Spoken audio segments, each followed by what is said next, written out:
So, just getting the toys sorted out.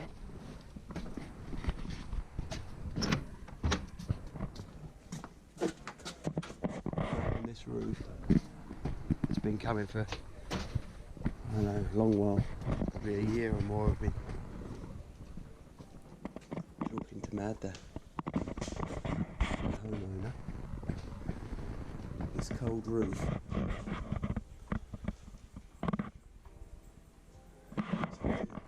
There, and you can see it has got insulation in it at least, about 100 mil,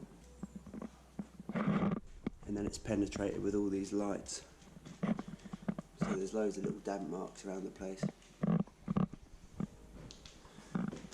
Did a hole up there and another one. Oh no, so we did one over there. Hole there.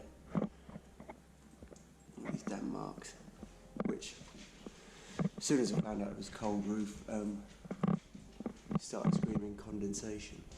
There's no ventilation, there's no vapour barrier. So we'll go up the ladder and have a look.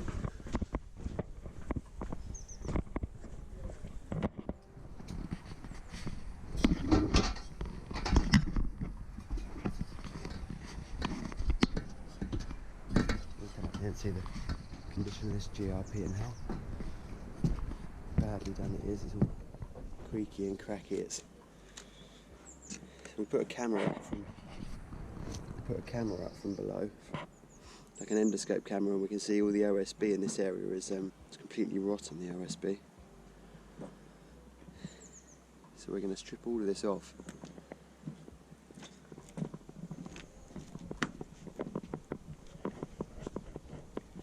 Work out what's going on. We actually did this flat roof next door. With the lead cap-ins, which look nice. Did this about a year ago as part of an extension.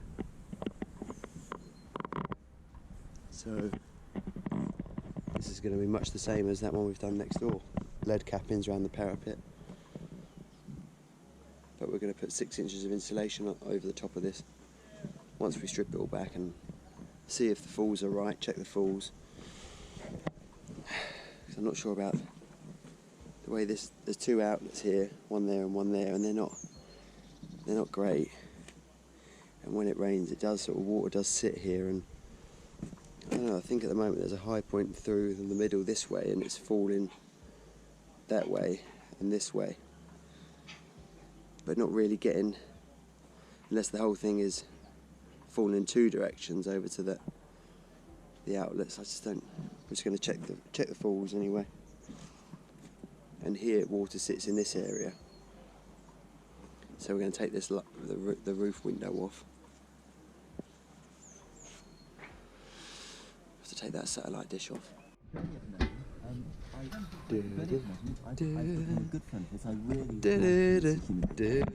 What a day. So this is south facing, so we're gonna roast from morning to night up here. And actually I know underneath this here is a really bizarrely done and rubbish. Look at this. Is the cooker hood extract, which is just, well, hopeless really, absolutely hopeless. So we'll have a look at that, but I think the cooker hood extraction is gonna, because it's all in a finished kitchen, that's just gonna have to be recirculated with filters and not vent out, because our insulation is going to come to here, and so our new flashings will be up here somewhere.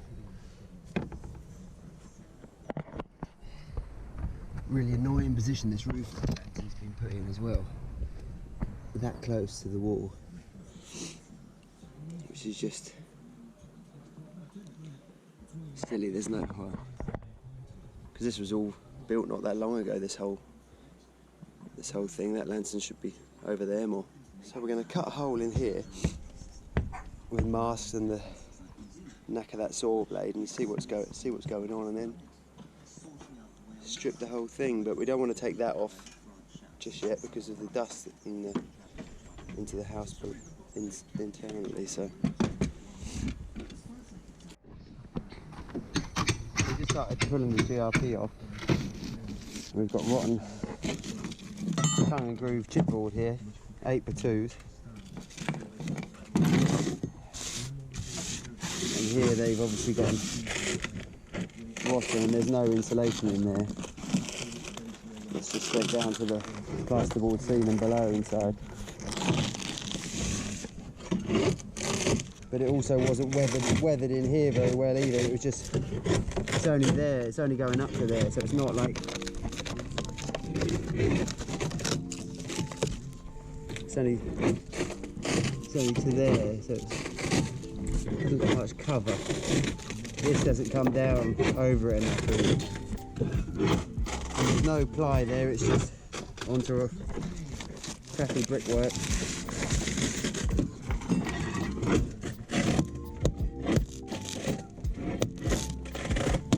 So this is all had it. Just hoping the joist beneath it is okay. That joist sounds okay.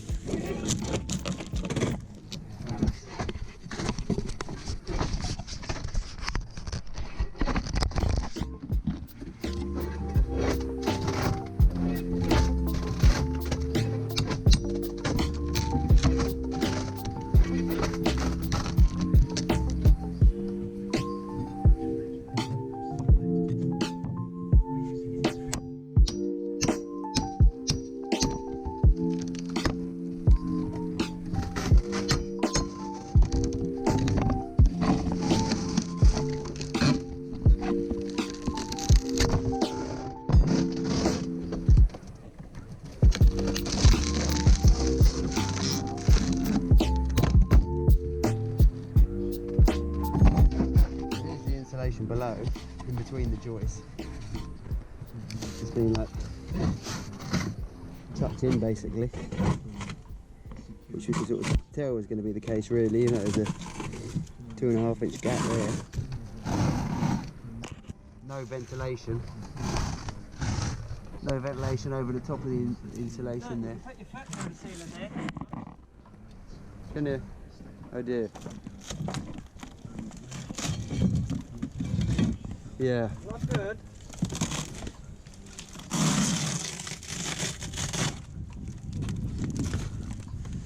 That's the area where we did a core drill below, did a hole saw. Put a hole saw through and we could see that the OSB there was knackered. Just hoping that the joists are okay. The joists look like they're going to be alright. So we'll clean it all up. Spray it all with some 5-star as well. Hoover it all out, spray it with some 5-star.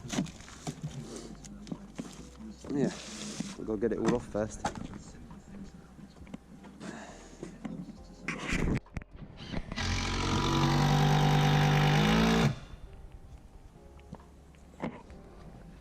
So we're stripping the boarding off. The curb is all over the show, plus now we're adding insulation onto the top. The curb's not going to be right, so we're just putting a framework inside, fixed into the timber trimmers that we can then board it. We can put some boarding on it, and then we can sort of work safely inside there. It's a temporary thing. It's very structurally stable. It still looks a bit sketchy to stand on. I know. Yes, right. You can stand in there. I'll stand here. No, I know what you mean. When you stand in there, you feel a bit wobbly, don't you? Yes. Yeah, so the cold deck roof there was no ventilation. So the OSB had mainly had it really, but the timber joists are totally fine. Totally fine, so that's good. But the insulation was really like badly done. No, I got the camera out.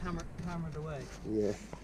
So anyway, big gaps in the insulation. 6-inch gap there.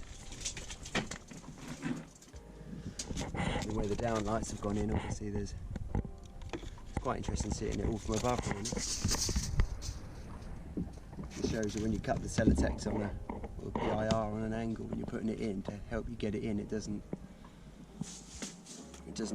do well because you've just got these big gaps you don't see, and there's foam in the front of it, you know. Classic, just foam the front up. And there's no vapour. There's no vapour control layer.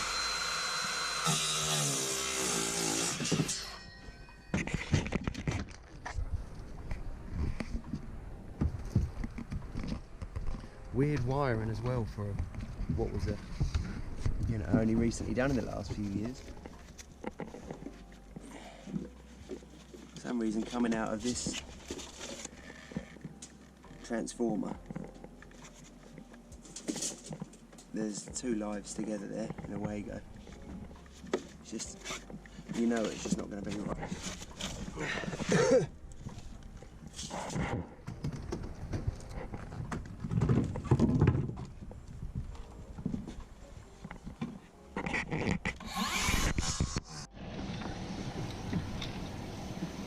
So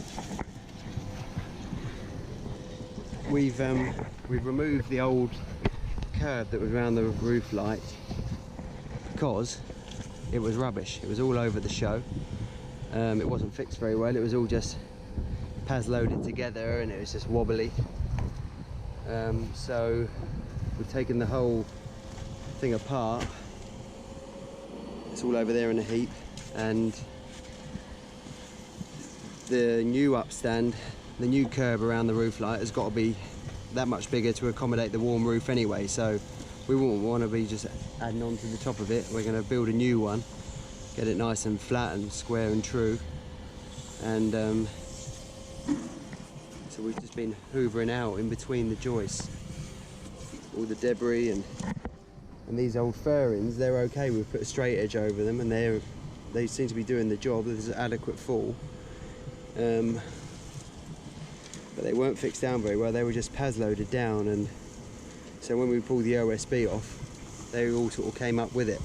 So now we're putting them back down and we're screwing them in to really tighten it all up again. We're just cleaning all this out. Don't like to leave all this rubbish behind. But we are going to leave the insulation in place because it can only help. Every little help.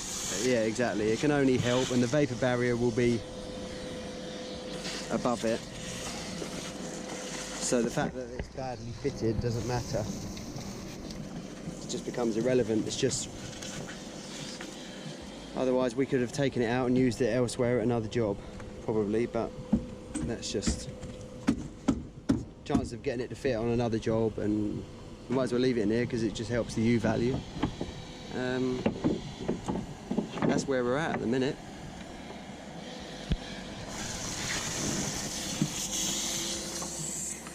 Absolutely boiling hot.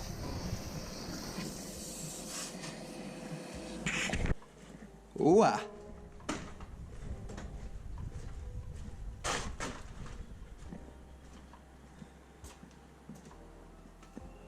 Few sheets there.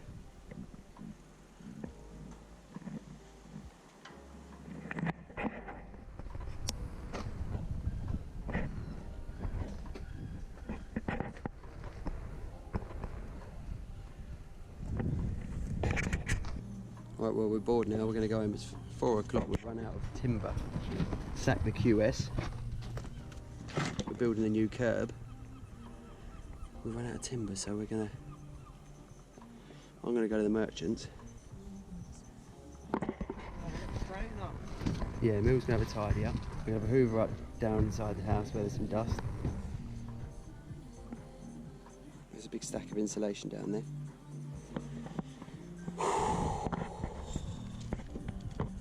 Killer donkey up here, this weather. What a cute.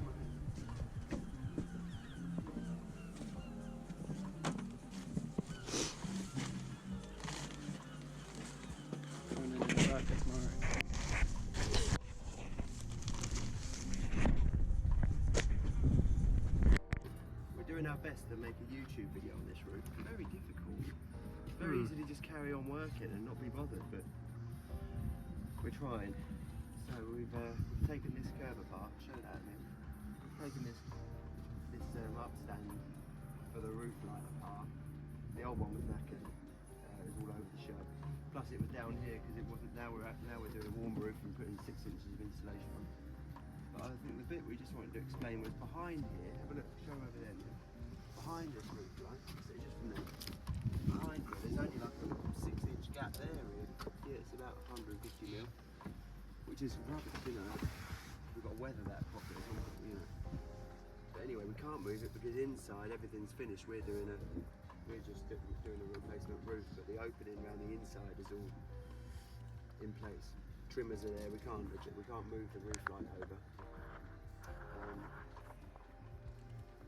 And the water was sort of trapped behind there before, and all the OSB was really knackered behind there. So now we're going to put a furring. We're going to find the centre of this. We're going to find the centre of this, and we're going to put a furring just to get the water out from behind there. Probably 25 mil, just 25 mil to nothing from the middle each way. Yeah. But we've got to be, you have to do it right. So we're leaving these furrings on here. So they're out the highest point of the furring there. That's our start point for this behind the roof light. We're going to go from the high point of that furring. We're going to go from there up to our high point in the middle. So that will be the highest point of this roof inside here. So we're going to cut those furrings now, and then we've already hoovered this all out. We're going to give it another hoover, and then get some boarding down, get some OSB down on here, before we carry on and strip the rest of it. Lovely job, simple, once over, furrings, bish bash bosh.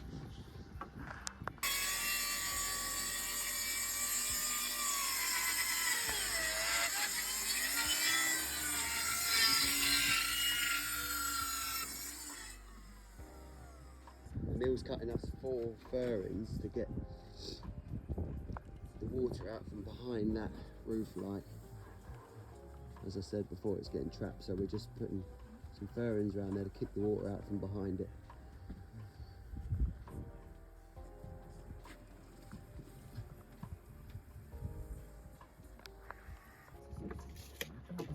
What are you doing, Emil? That's 355. Oh, checking some noggins. What for? For additional support. Yeah. Good answer.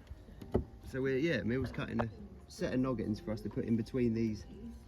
He's going to set them flush. We're going to set them flush with the top of these existing little tiny pieces of furring that through here. These little bits of furring. We're going to set noggins in here flush, 3x2, 3-inch wide, 3-inch wide. We're going to put 2 next to each other, so it's essentially full up with noggins. And that's to take these furring strips that we've cut to go behind here, because we've brought them down to almost nothing. They're going to go in the back here, and they're going to be fully supported by the noggins that we put in there.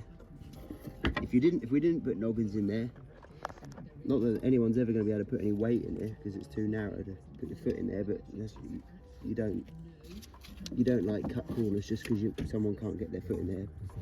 Because if you didn't put noggin underneath it, in theory that can flex, because it hasn't got any support. I think the rule is, as soon as a furring goes down to 50mm or less in thickness, it needs to be fully supported.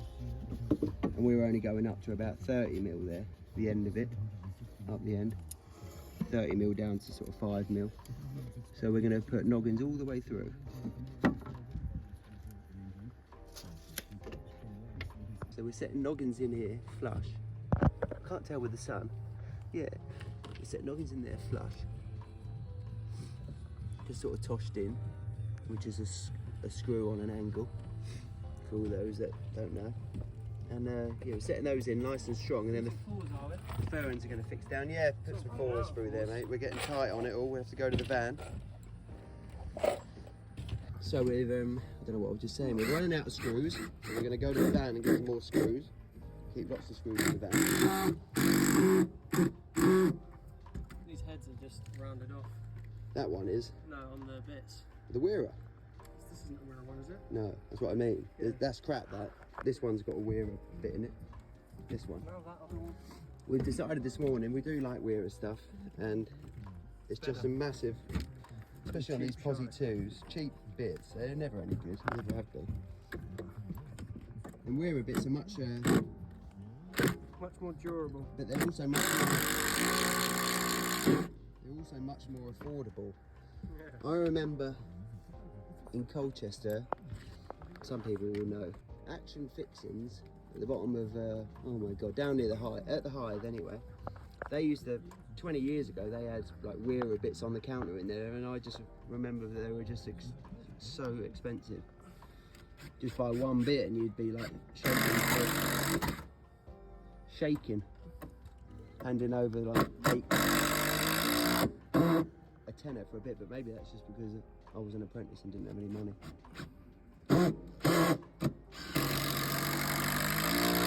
Now we've got wearer everything.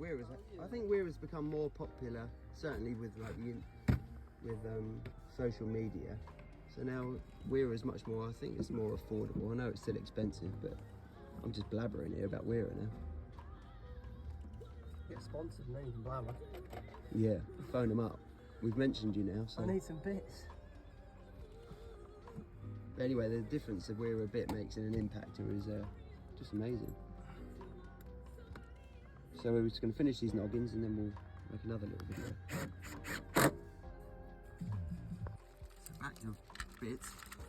Just been down to the van to have a search. We've got a whole little pack of Posi 2s, wearers, which are just lovely. This is what I'm talking. This is what I'm saying. That years ago, never been able to afford to buy a whole 20 pack of wearer bits, but they've just become more affordable. Put a little spare one in the side of the drill. Another fancy bit of kit, the bit mag. The bit mag, that's very good, isn't it? They really are just ingenious, these little bits. They just make it work that much. Simple, sort of. It's all about the tools, though, isn't it? Oh yes. We're only here for the tools. Like kids in a sweet shop playing with our toys. Toys for boys. It really is. It does make work. Well, it makes work easier. We can justify spending loads of money on tools. It's for work. So yeah, should we just put one of these in? No. Of course, it's one that's a bit slack, isn't it? Look, why can't we film one that went in like fitted like a carved shirt? Where's them fours, man? Something like that. So if you've got one, film down here. Suppose what we'd do is we'd fix it through the joist this way.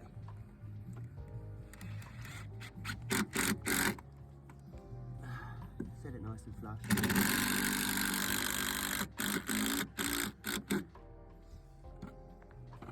Fits like a carved shirt. As Dick would say.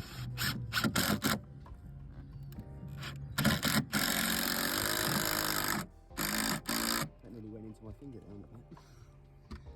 That would have been no good. That wouldn't have been good. How are we doing on this next one? This one needs some screws in it. Oh yeah. That's a bit more frictiony. Let's have a look. It is, it's nice that one. Okay. Screw that in. Screw a doer. A lot of people would probably use a first fix Paslow for this, but don't know. There's very rare occasions I get the first fix Paslow out. Can't even really think of anywhere these days. Probably a roof deck, like when we put the OSB down here, we could use the nail gun. It's certainly quicker. We get some nice little. So this one's a bit Not tighter. very strong though, is it? Don't know. You get ring shank nails. I don't think. No, it's not the strongest screws, is it? It's just not. It's a hell of a lot faster. I'm sort of bouncing on something there. It's probably like a It is. It's a strap, and let's have a look.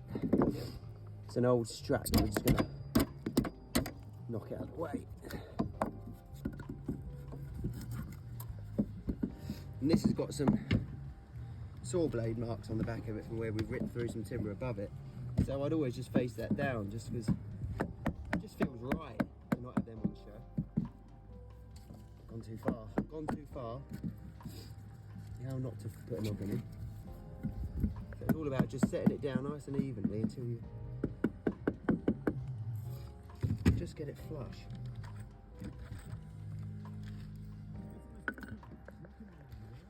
And you're going to put the bearings in there.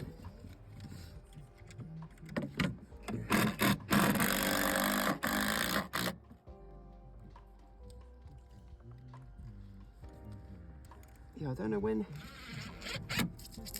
all of this roof was put together, Paslow gun, wasn't it? That we've just taken apart, and it's made it so much easier to get it apart than if it was all screwed. Right, so these fairings we've cut. I just spent a moment just now, because we've got 4 fairings, because of the thickness of the blade and just the nature of ripping them down on site. They're never exactly, unless you make a jig up, they're never dead perfect. So I just check the 4 fairings against each other and find 2 pairs that match each other as closely as possible, and they're really nice. They're within like a mil probably, which is more than good enough. These 2 are nicer than the other 2. Well, they're the same though. These 2 down the other end. Yeah. Well, don't show that up. Just pretend they're lovely. Oh yeah, no, it is a couple of mil. But we've got 30 mil of fall here over 1.3 metres, so that's plenty good enough. Yeah, can you see that? Yep. So here, look, I've marked on this curve, I've marked the centre line of the roof. Can you see that? The centre line of this roof window. So that's where we're putting our fairings. The high point, so this now becomes the high point on this whole roof. So from here it falls down there and this way to the fairings, and then from there it falls away and down and down and down to the outlet. So we'll screw these fairings down now. Shall we just get a video out? We've got some nice 3-inch 10s. And out over there. And over there. But we'll video that when we get to that area of the roof, because the way it is at the moment, we haven't stripped it, and I can tell it's not right. Water's sort of sitting there, water's pooling. Well, you can see because all the dirt build up. That's right, yeah, that's true, yeah. So we're going to look at that and maybe put a gutter in or something to make it nice. So some 3-inch 10s.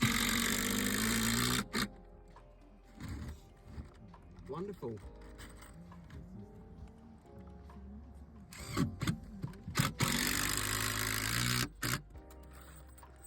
All right, Melios? Yes.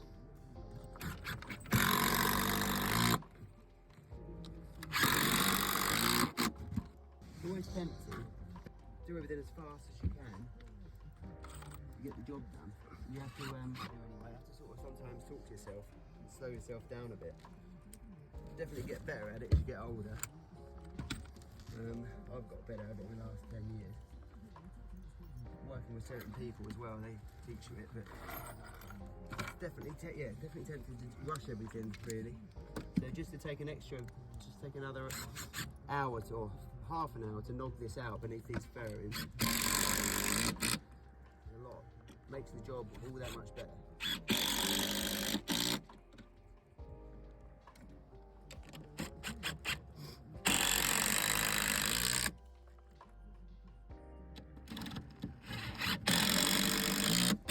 So we'll get these fairings screwed in. So this, you see, this is ready to take 18 mil OSB now, directly onto the top of this. Yep. And then onto that we'll have 2 layers of 75 mil insulation, and then we're going to have more ply, more OSB, but tongue and grooved OSB we're going to use on the top of the insulation. And then we've got some long screws that are going to go through. In fact, we've got OSB, and then we're going to use Regitrix vapor bag.